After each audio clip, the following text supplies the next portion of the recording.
اعوذ بالله من الشیطان الرجیم. بسم الله الرحمن الرحیم. نن زموږ او تاسو درس د مرکباتو د قاعده اخرینی درس دی چې حمزه ته رسیدلی و. حمزه باید تشریح شي چې حمزه په قران کریم کې په څو قسمو باندې لیکل کیږي. حرف د حمزه درس متدیز ویلی وو. اوس راځو دلته تاسو ګورئ لیکلی هم دی حمزه به شکل الف، حمزه به شکل واو، حمزه به شکل یا. په قران کریم کې کچیر تاسو الف ولیدلو چې غي زبر لرلو یا زیر یا پیش یا علامه د سکون و یا علامه د شد و، هغه حمزه ده، هغه الف نه دی. پیغام غلط نشي چې الف دی. بعض خلک وای الف لام زبر ال حمیم زبر حم، نه غلط نه. حمزه لام زبر ال حمیم زبر حم، هغه حمزه ده. الف هغه حرف دی چې نه زیر لري نه ساکن نه شد، هیڅ هم نه لري، صرف الف لیکلی وي خلاص. حمزه په دې شکل کل هم لیکلی وي لکه مؤمنون یؤمنون، لاندې واو پورته حمزه. دا ځکه داسې لیکل شوی چې په روایاتو کې یعنی په قرائات عشره کې. اوس مثال زه تاسو ته یو مثال درکم. یو روایت ورش روایت د امام نافع نه چې نقل کړی روایت یې کړی دی، دوم راوی د امام نافع مدني دی. هغه دلته څه رقم وایي؟ مومنون مومنون، مؤمنون وایي مومنون، بدل ابدال کوي، حمزه په واو باندې بدلیږي. مومنون.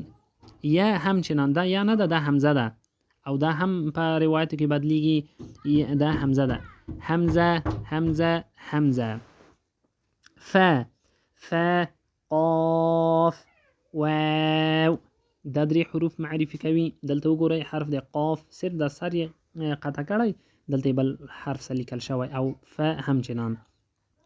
قاف واو قاف واو فاء واو فاء واو. فقاف لام فقاف لام. قاف فلام قاف فلام. صرف سرونه راقطع کړي دي، دلته یې کې دي. او چې په آخر د کلمه کې لیکل کیږي بیا خپل حرف لیکل کیږي. دلته وګورئ ف خپل حرف ټول لیکل شوی. یا ف یا ف.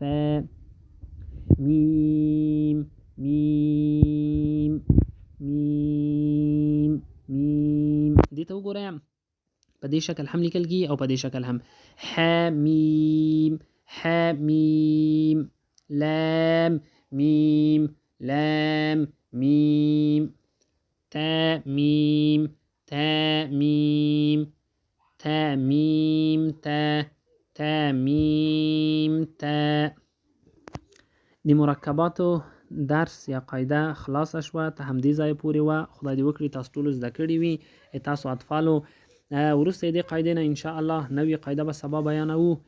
ته دې ځای پورې درس کفایت کوي. السلام علیکم ورحمة الله وبرکاته.